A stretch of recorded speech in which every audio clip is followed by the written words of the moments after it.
Welcome back. Throughout most of the 19th century, the wristwatch was a piece of jewellery worn by women. Men carried pocket watches.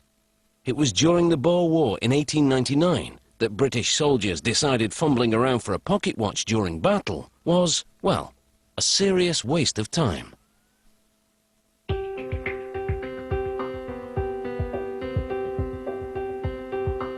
The tools of the trade haven't changed much since pocket watches ruled the day.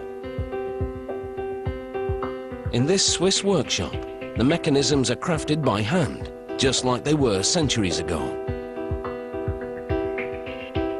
The process starts by polishing parts to a mirror finish. Lavender and almond oil are used, along with a diamond paste. A part called the cage is pulled from its storage solution. It's set in the paste and polished against a zinc block.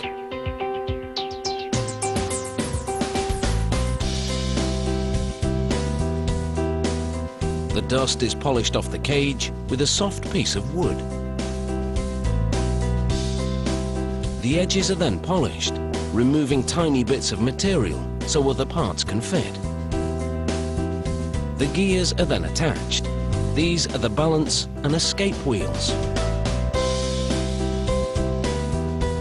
The movements are mounted on tiny rubies because they don't wear down easily. The second half of the cage completes this mechanism called the tourbillon. Invented in 1789, these rotating gears in a cage counteract the effect of gravity on timekeeping for more accurate results.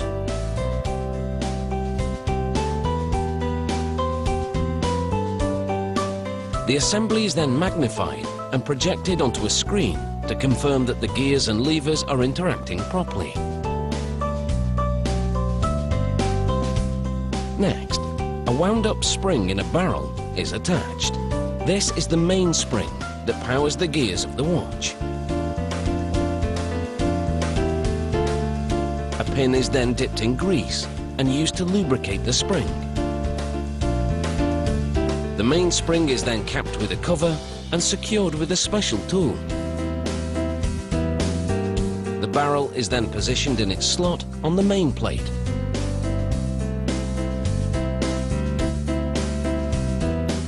Another series of gears are then put into place. They'll transfer power from the spring to the tourbillon.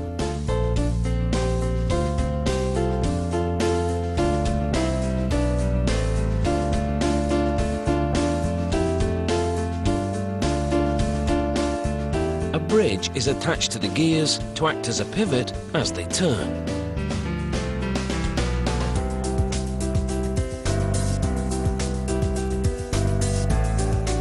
Another spot of grease keeps the wheels turning efficiently. With the spring barrel and its transmission gears assembled, production now reaches a critical moment. The mechanism is placed in a holder that makes it easier to install the tourbillon.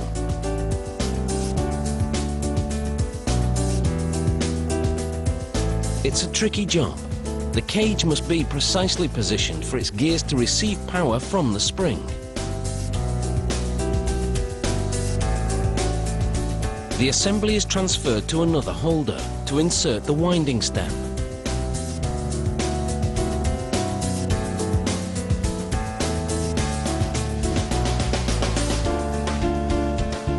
Next, a circular pattern is engraved onto the bridge plate. This finish is called a pearlage.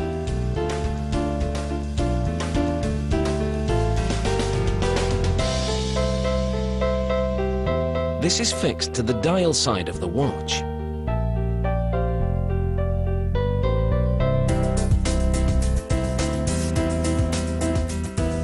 Gears and a numbered wheel are then assembled on the bridge. These gears will provide the date information for this timepiece. Another bridge secures the gears that lead to the date wheel. This is then fastened with tiny screws. A second date wheel is slid onto its axle and the setting mechanism is checked. Coming up next, we'll have the up-to-the-minute details as this watch gets a beautiful face.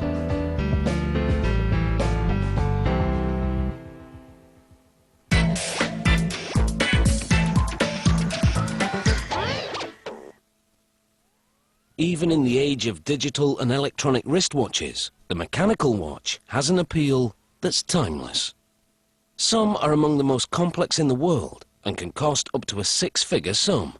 At that price, time truly is a luxury.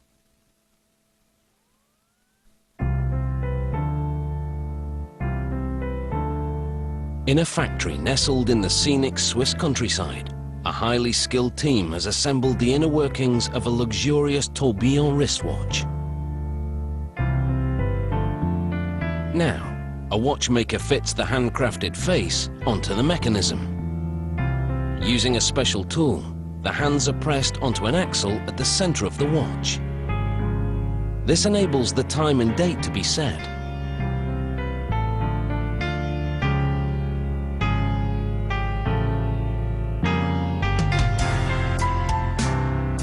The watch will be encased with 18-karat red gold bezels, sealed against the elements with rubber rings. The middle casing is then fastened to the mechanism, and the winding stem and crown are inserted.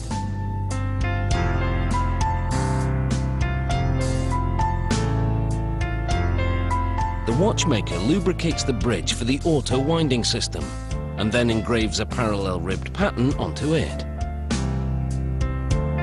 This adds visual interest to the bridge, making this luxury watch look good inside and out.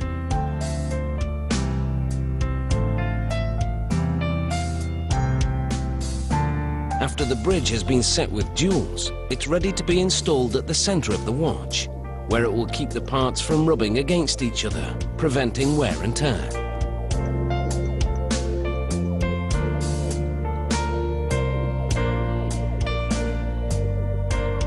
An artist now engraves the rotor that's to be attached to the bridge. It's this part that will automatically wind the watch. It's a signature piece that can reflect the customer's individual tastes.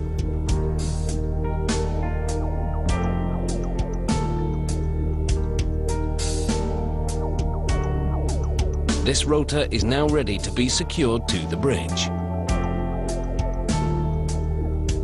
Once installed, even the slightest movement will cause this rotor to oscillate, and that action winds up the mainspring of the watch.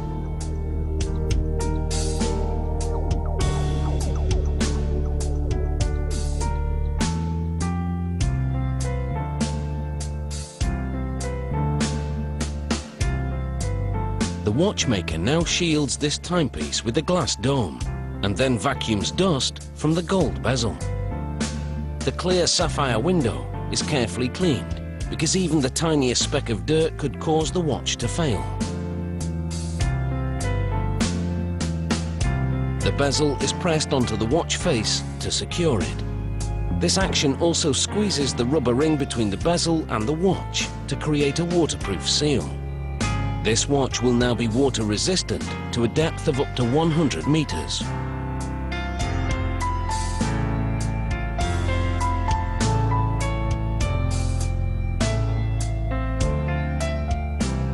The back casing screws into place so it can be removed for maintenance work during the life of the watch. Using a special tool, he tightens the casing to just the right tension. The watch is then inspected to confirm that the rotor moves freely within the case. Next, a computer analyzes the mechanism. A device holds the watch and simulates wrist movements while the computer checks its accuracy.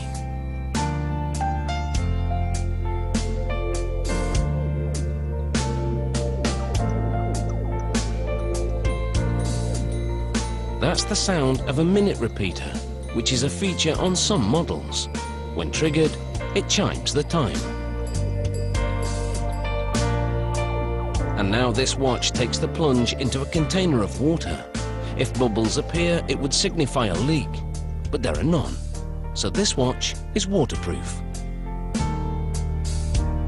This watch will set you back many thousands of pounds, but it will be an heirloom piece for the rest of time.